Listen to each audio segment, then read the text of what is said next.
Afternoon, Mr. Chair, members of the CDHS committee. My name is Theo Pace, Deputy COO, and I guess my question to you all was more so to the process. This legislation was introduced last week. I don't think there's been any discussion at all with the commissioner or the department.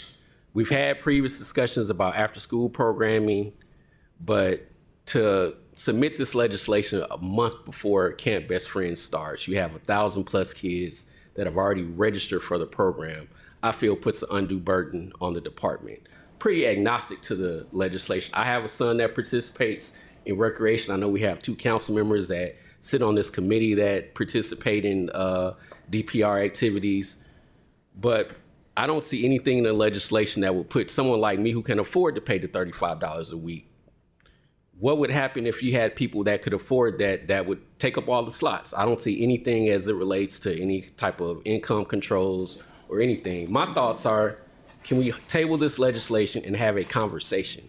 We have yet to even talk about this legislation other than on the floor today. It's a mine. Atlanta's a mine in your city. It's always been. And I'm glad I was looking at the names who we got it from. It says Commissioner Justin Cutler, Deputy Commissioner. I read the memo. Doug Voice, and Deputy Director of Recreation, Danette Lindinger. And I just heard your statements. I went to Camp Best Friend. I was thinking about people who had the experience of actually going there. And so my parents didn't pay. My grandmother couldn't afford to send the 5 kids to Camp Best Friends.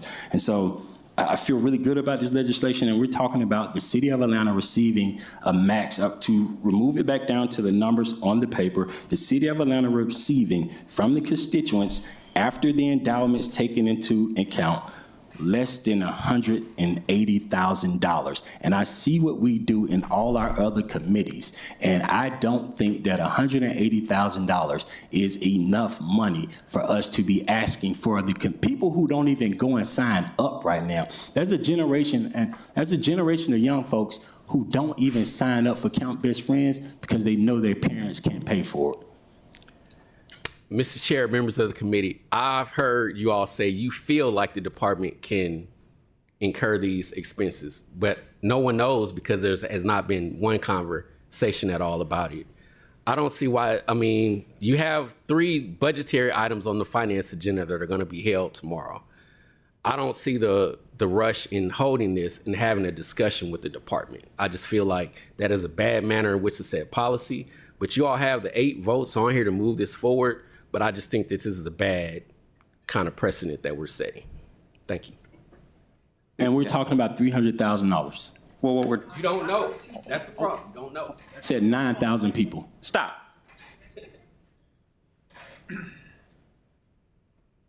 I have a couple thoughts. One, yes, a lot of this conversation probably should have happened before we got to the floor. Communication works both ways through both offices.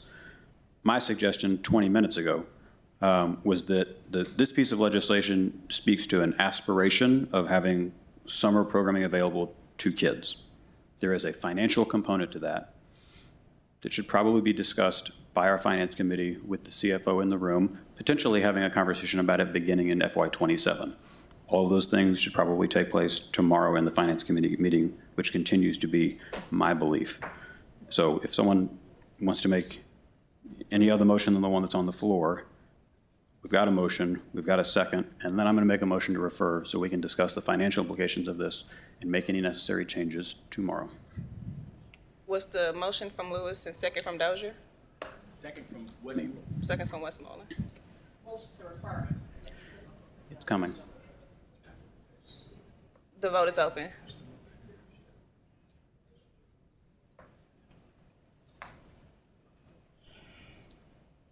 The vote is closed. 5 yeas, 0 nays. This item is favorable. Motion to refer to finance exec. Second by Dozier. The vote is open. The vote is closed. 5 yeas, 0 nays. This item is referred to FEC. Mr. Lewis with a closing thought. And I just want to make sure that people know we're talking about $300,000. Thank you. Item number 25. Item number 25, 260-1261, an ordinance by Councilmember Alex Wine to enter into the First Amendment to lease agreement to modify the lease agreement entered into by the City of Atlanta and the Atlanta Botanical Garden to expand the acreage of the property subject to the lease, to amend as necessary to comply with the provisions of easement agreements between the City of Atlanta and the Atlanta Botanical Gardens, and for the purposes. This item will need to be amended to attach Exhibit A, the parcel map. Motion to amend. The vote is open. The vote is closed. 5 yeas, 0 nays. This item is amended. Any questions? Make a motion to approve as amended. The vote is open.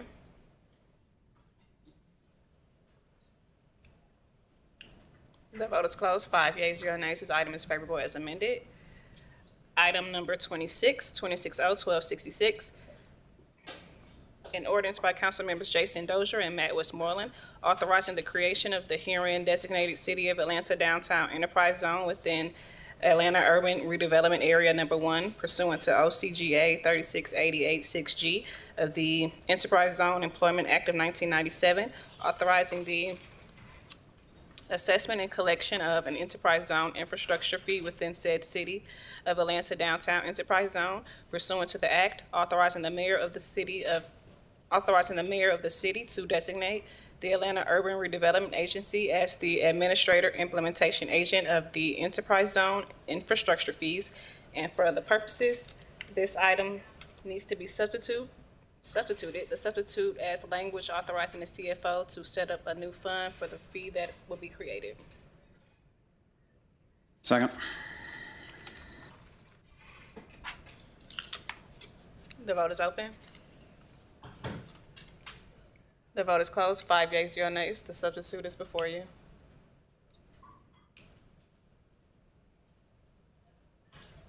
Any questions or comments? Mr. Dozier.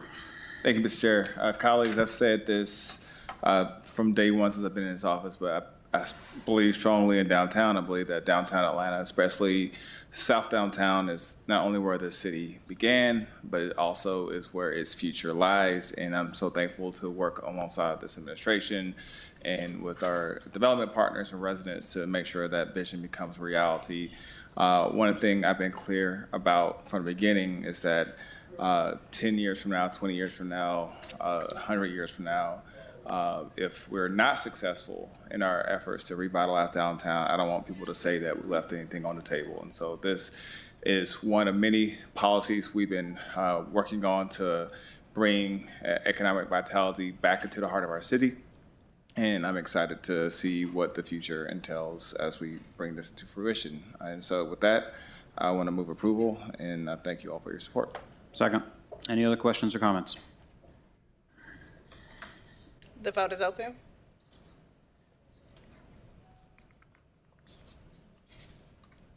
The vote is closed. 5 yeas, 0 nays. This item is favorable on substitute. Item 27. 260-1274, an ordinance by Andrea L. Boone to retroactively authorize and ratify the City of Atlanta's grant application for the FIFA World Cup grant program funded by the U.S. Department of Homeland Security, Federal Emergency Management Agency, and administered by the Atlanta World Cup Host Committee, to retroactively authorize the City of Atlanta to accept grant funds as a subrecipient for the reimbursable grant, to amend the fiscal year 2026 intergovernmental grant fund budget by adding to anticipations and appropriations in an amount not to exceed $42,168,084.00, to retroactively authorize the mayor or his designee to enter into any necessary agreements for the acceptance and implementation of the grant and for other purposes. Any questions or comments? I'll make a motion to approve. Second by Lewis.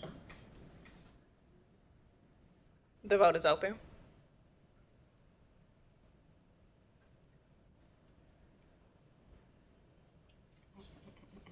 The vote is closed. 5 yeas, 0 nays. This item is favorable. Next item. That takes us to Section J, Resolutions, 26R 3430.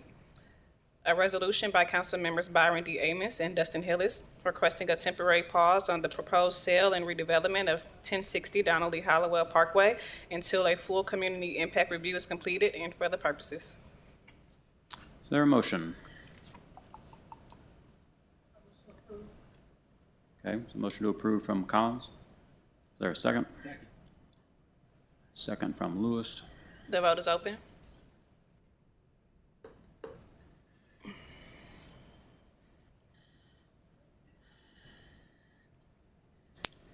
The motion did not carry. 2 yeas, 0 nays, 3 abstentions. It does carry. Does carry. It does carry. Next item. Favorable. Okay. Okay. 2 yeas, 0 nays, 3 abstentions. This item is favorable.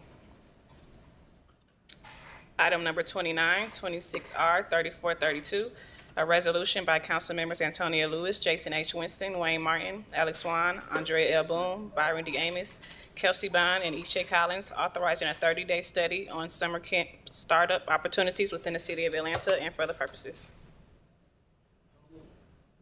Motion by Lewis, which I will second. The vote is open.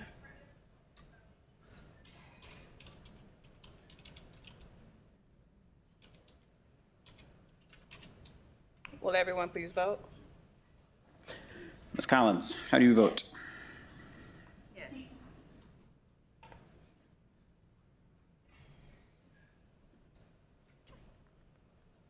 The vote is closed. 5 yeas, 0 nays. This item is favorable. That takes us to, Item 31. one moment. Okay.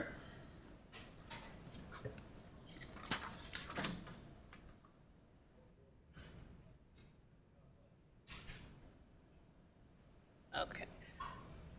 Item number 31, 26R 3435, a resolution by council members Jason H. Winston and Matt Westmoreland to accept the final report and recommendations of the Neighborhood Reinvestment Initiative Commission that contains advice and recommendations concerning the design and implementation of the Neighborhood Reinvestment Initiative, which includes reviewing the expansion of the 8 active tax allocation districts and recommendations on improving redevelopment efforts in economically distressed, underutilized, or strategically significant areas that are essential to promoting the general welfare, enhancing the city's tax base, and ensuring equitable economic opportunity for all residents and for other purposes. Got a motion to approve by Winston, which I will second.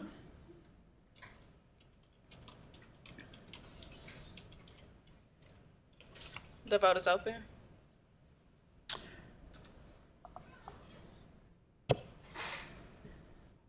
Ms. Collins, how would you like to vote?